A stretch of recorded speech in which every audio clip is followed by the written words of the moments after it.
한자어로 호사다마라는 말이 있습니다. 좋은 일이 있으면 마의 요소, 나쁜 일이 많이 따라온다는 것입니다. 그러니까 우리는 축복을 원하죠. 우리는 일마다 때마다 나에게 유익한 것만 일이 이루어지기를 원하죠.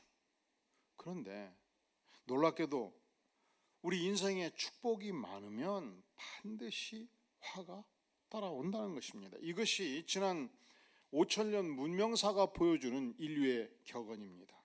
오늘의 축복은 내일의 위장된 저주로 나타날 수 있다는 것입니다. 그래서 너무 일찍 어린 나이에 축복을 받으면 조심할 필요가 있습니다.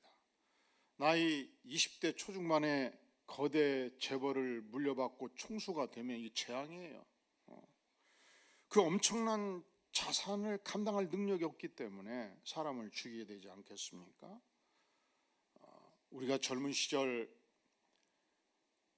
20대 초중반에 행정고시, 사법고시 패스하는 분들이 있었습니다.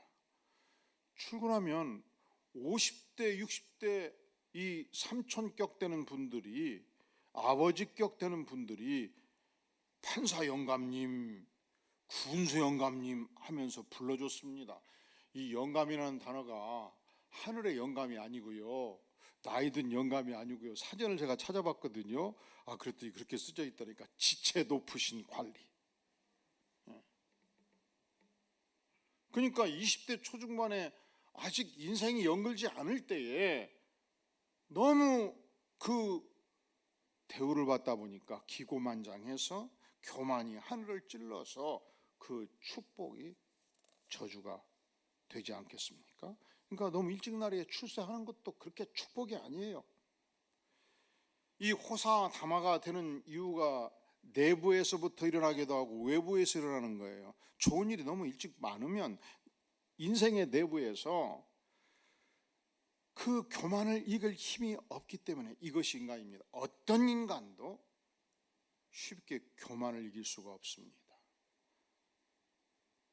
무엇이든지 하여간 기댈 언덕만 있으면 조그마한 것이라도 그걸 딛고 그 인간이 움트면서 그 교만의 언덕을 만들어 가요. 나보다 조금만 재물이 많아도 재물 때문에 교만하고, 나보다 조금 권력이 있어도 그 권력 때문에 교만을 만들고, 나보다 조금 미남이어도 그것 때문에 교만을 떨고, 그리고 나보다 조금 미녀이셔도 그것 때문에 인생의 교만이 움트는 것입니다. 교만을 이길 능력이 없어요. 하나님의 은혜가 필요해요. 그러니까 호사다마인 중요한 이유가, 첫째는 내적인 이유가 있어. 우리 안에 축복을 감당할 능력이 없다는 거예요. 그 내면성이 갖춰지기가 어렵다는 거예요. 두 번째로, 우리가 갑자기 출세하고 권세를 갖고 재물이 많아지면 외부 세력으로부터 희생받습니다. 질투받습니다. 공격에 집중 포화를 받습니다. 이것을 겸손히 받아낼 수 있는 능력이 인간에게 없기 때문에 호사다마는 5,000년 인류 역사에 보여지는 면모라 아니할 수 없습니다. 오늘 본문에 이스라엘 백성들의 처한 상황이 그렇습니다. 지금 야곱의 일족 400년 전에 한 가족에 불과했는데 400년이 지나서 이 애굽의 코센탕에서 200만 명의 거대 민족으로 바꿔졌습니다. 영향력 있는 백성이 되었습니다. 엄청난 축복이었습니다. 근데 그 축복의 현장에 민족적 위기가 닥쳐온 것입니다. 인생의 위기는요, 언제든지 살만하다, 이제 되었다, 남부럽지 않다, 떵떵거리고 살고 싶다, 참 잘 살게 되었다, 이만하면 만족하다, 이때가 위기예요. 위기는 번개처럼 찾아옵니다. 지금 이스라엘 백성들은 민족 말살의 위기에 처해 있거든요. 이 위기의 원인이 어디 있는가? 첫째로 시대가 완전히 바뀌었습니다.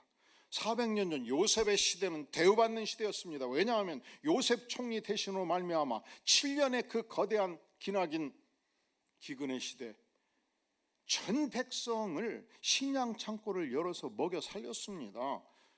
모든 애굽의 백성들을 먹여 살렸을 뿐만 아니고 팔레스타인 백성들을 먹여 살렸고 아프리카 북단의 모든 백성들을 먹여 살렸습니다. 누구 때문에? 히브리 민족의 요셉 때문에. 그래서 히브리 민족은 요셉으로 말미암아 1등 민족이 되었습니다. 대우받는 민족이 되었습니다. 승승장구하였습니다. 그런데 오늘 6절을 보세요. 오늘 6절의 말씀은 어떻게 표현하고 있습니까? 같이 읽어볼까요? 6절 7절 시작. 요셉과 그 모든 형제와 그 시대의 사람은 다 죽었고 이스라엘 자손은 생육하고 불어나 번성하고 매우 강하여 온 땅에 가득하게 되었더라. 시대가 완전히 바꿔진 거예요. 요셉의 시대는 지나갔습니다. 승승장구하는 시대는 마감되었습니다. 아무도 그 유명한 총리 되신 요셉을 기억하지 아니했습니다. 하지만 이스라엘 백성들은 충분히 번성했고 생육했고 매우 강력했고 온 땅에 가득 차게 된 것입니다. 여기서 그치지 않습니다.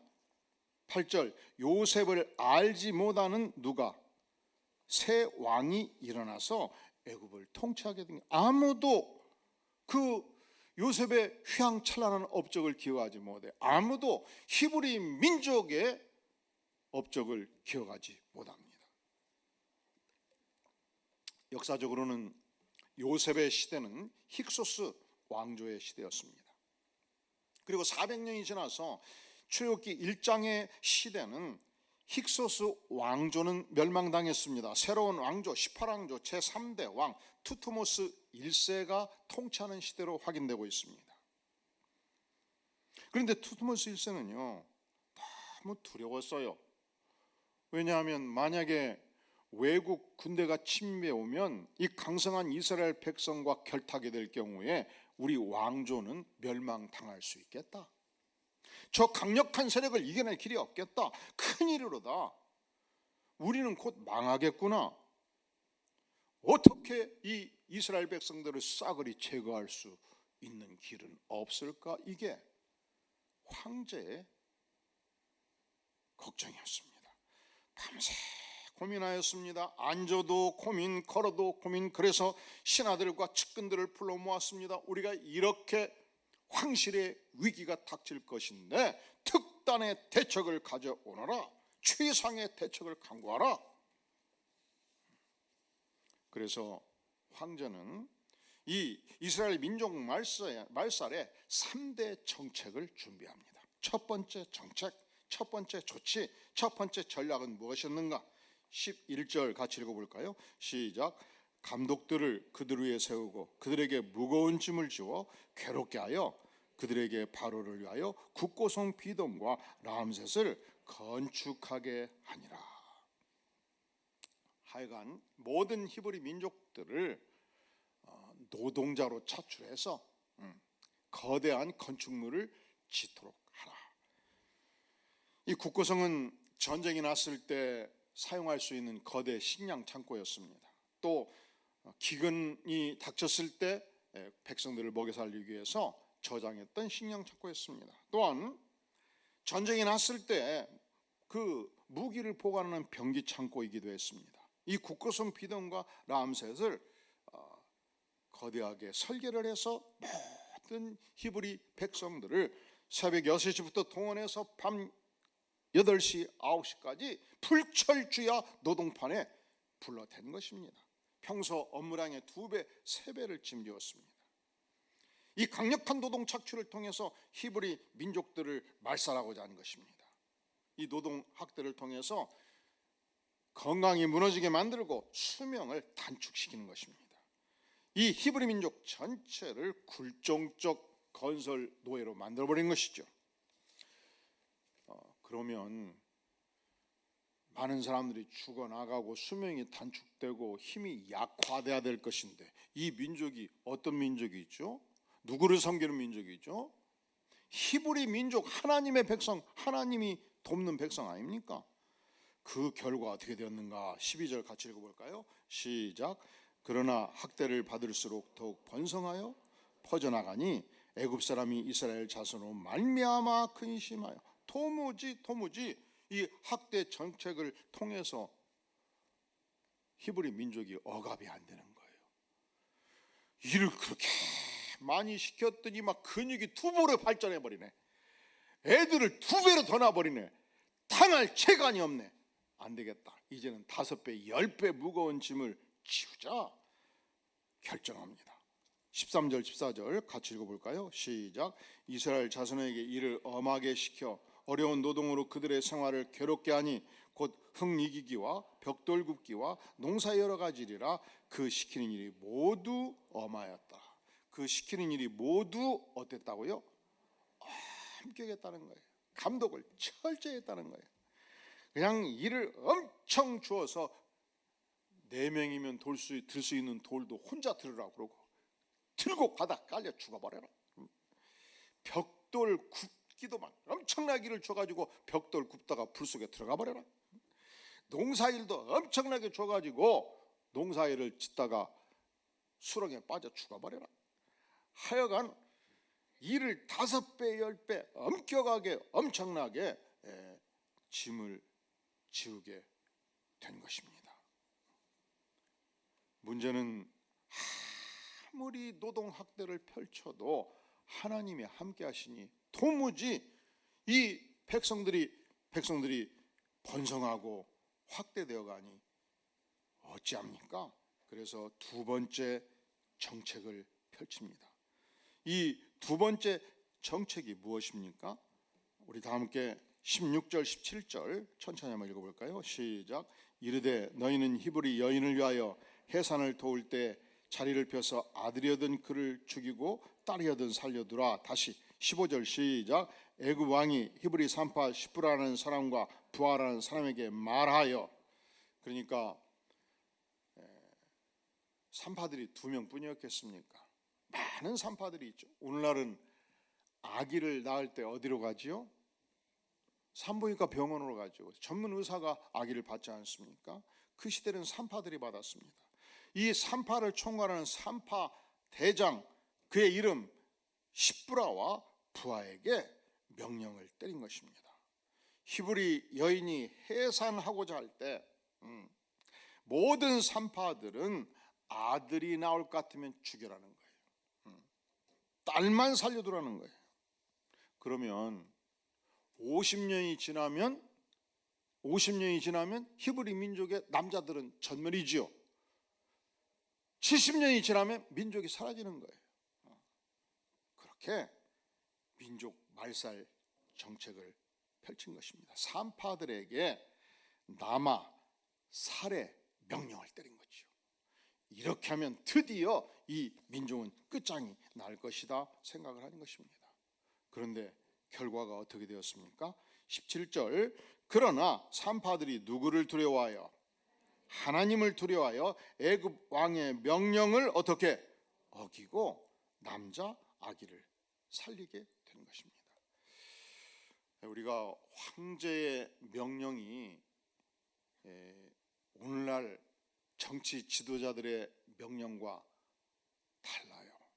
오늘날 대통령은 법대로 해야 돼요. 오늘날 대통령은 자기 말 안 들었다고 해서 사람을 죽이거나 사람을 감옥에 쳐넣을 수가 없습니다. 이것이 이 법대로 살아가는 민주사회의 모습이 아니지 않습니까?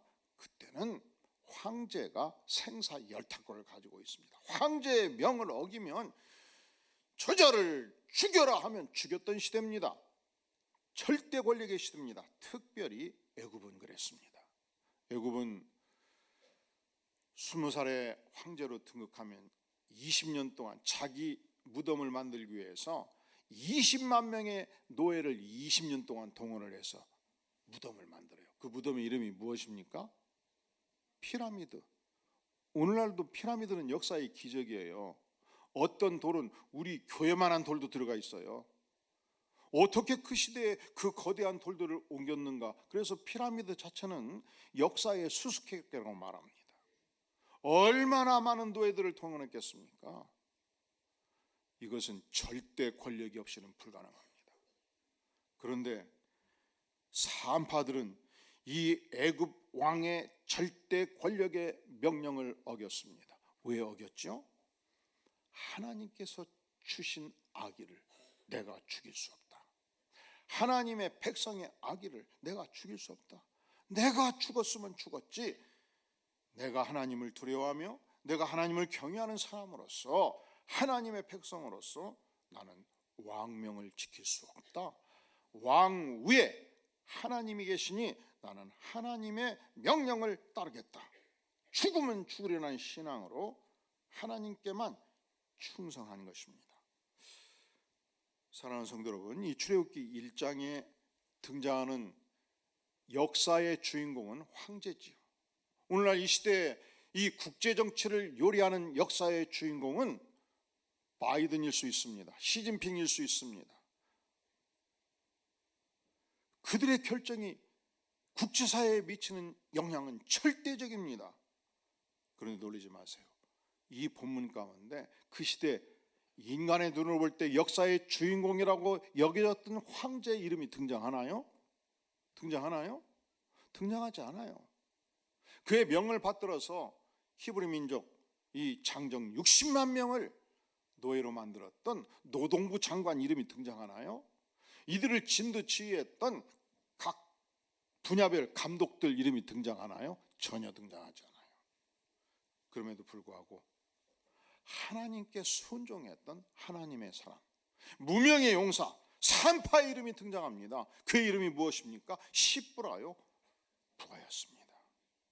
하나님의 시선으로 볼 때는 그 시대의 강력한 권세자가 중요하지 않았던 것입니다. 하나님을 경외하고 하나님을 두려워했던 시브라와 부하, 그들이 역사의 진정한 주인공이다 하나님은 여기신 것입니다. 내가 죽었으면 죽었지 하나님의 명령을 어길 수는 없다. 내가 죽었으면 죽었지 사람을 죽이라는 황제의 명을 따를 수는 없다. 그것이 하나님께서 시브라와 푸아를 소중하게 여겼고 이스라엘 민족을 구출했던 중요한 요인이 된 것입니다. 누구나 살아가면서 가정의 위기를 경험할 수 있습니다.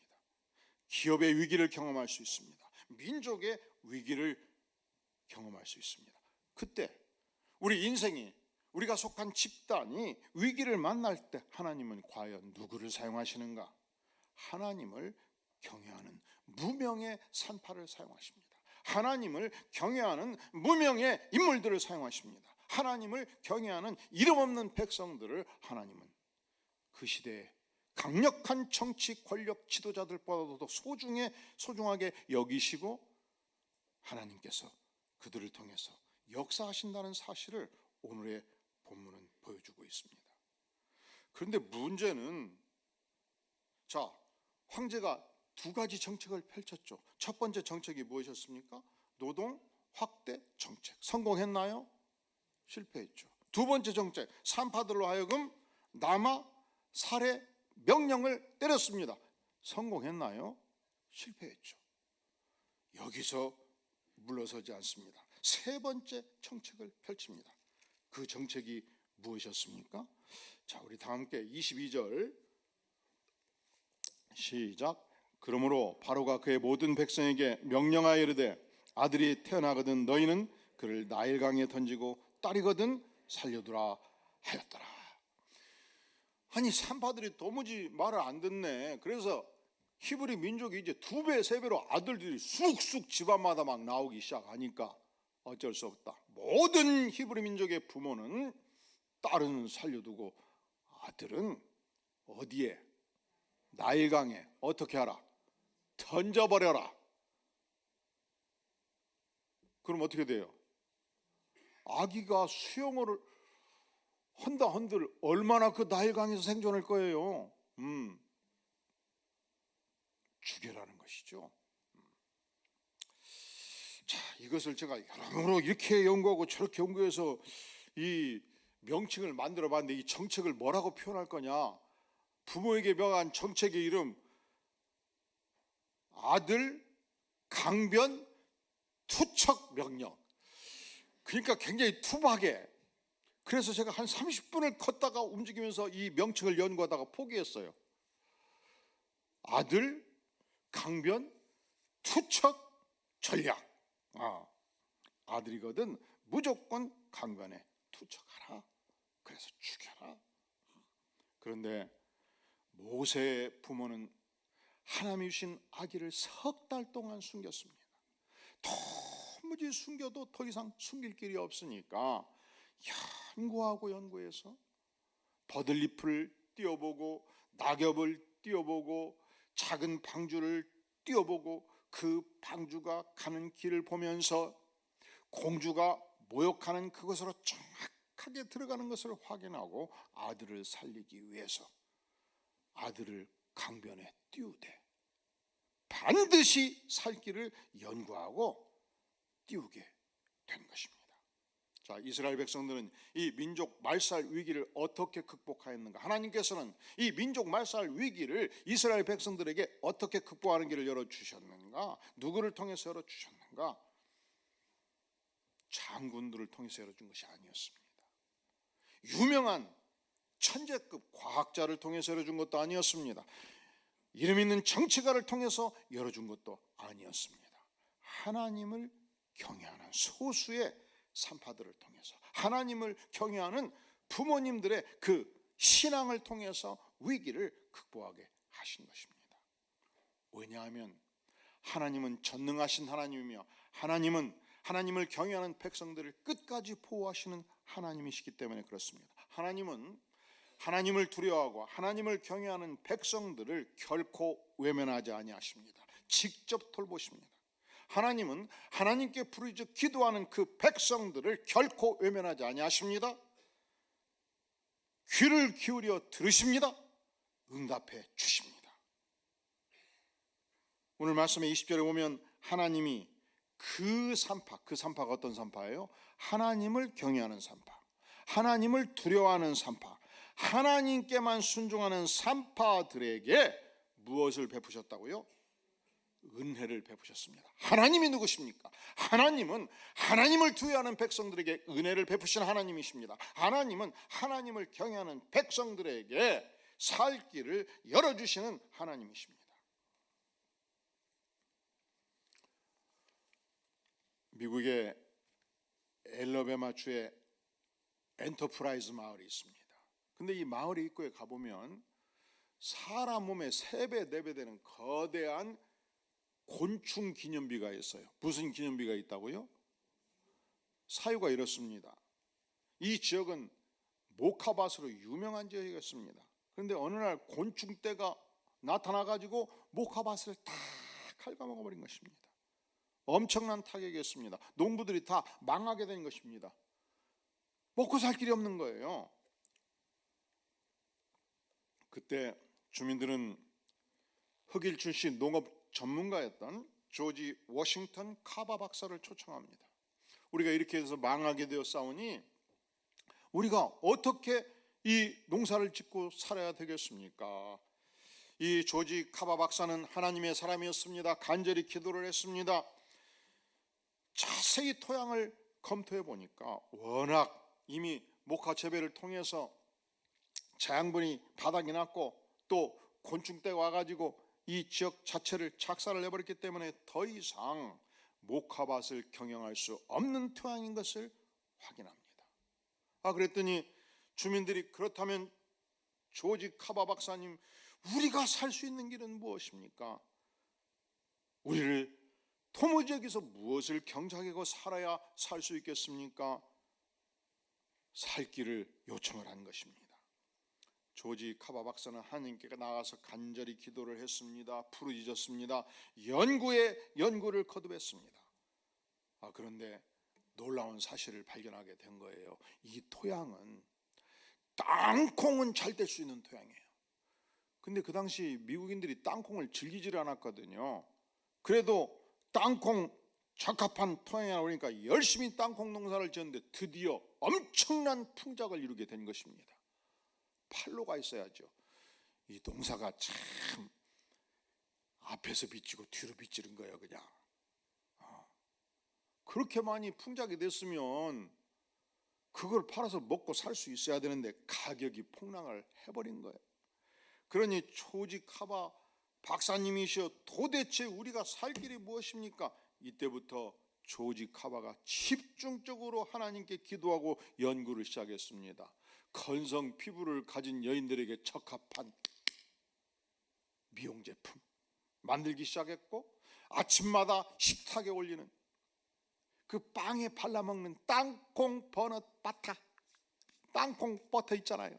땅콩으로 그것도 만들고, 땅콩을 통해서 기름도 짜고 수십 가지 제품을 연구해서 만들어내게 된 것입니다. 하나님은 하나님의 사람, 하나님을 경외하는 조지 워싱턴 카바 박사님의 간절한 기도와 부르짖음을 멸시하지 아니하셨습니다. 그의 연구에 기름 부음을 허락해 주셔서 길을 열어주신 것입니다. 하나님의 백성이 위기를 당할 때 하나님은 누구를 과연 사용하십니까? 하나님을 경외하고 하나님을 두려워하는 하나님의 사람들을 소중하게 사용하시는 것입니다. 하나님을 경외하는 산파를 사용했습니다. 하나님을 경외하는 부모를 사용했습니다. 하나님을 경외하는 조지 워싱턴 카바를 사용해 주신 것입니다. 그렇다면 여기서 우리는 다시 새로운 질문을 하게 됩니다. 그 시대, 출애굽기 1장의 시대에 역사의 진정한 주인공은 누구였습니까? 전능하신 하나님이었고 그의 뜻을 따랐던 산파들이었습니다. 그렇다면 오늘의 이 시대의 역사의 진정한 주인공은 누굽니까? 전능하신 하나님이시며 동일하게 그 하나님을 경외하는 무명의 백성들이 역사의 진정한 주인공이라는 사실입니다. 사랑하는 성도 여러분, 2023년도 우리가 새해를 살아갈 때 하나님을 경외하여 하나님의 은혜를 덧입고 역사의 주인공으로 쓰임받는 복된 백성 되시기를 주의 이름으로 축원합니다. 기도하겠습니다. 영광의 주님, 우리가 어려운 시대를 살아가고 있습니다. 하지만 우리가 하나님을 경외하며 하나님을 두려워하며 하나님을 섬기며 하나님으로부터 쓰임받는 백성 되기를 원하오니 성령 하나님 기름 부어 주시옵소서. 예수님의 이름으로 간절히 기도하옵나이다. 아멘.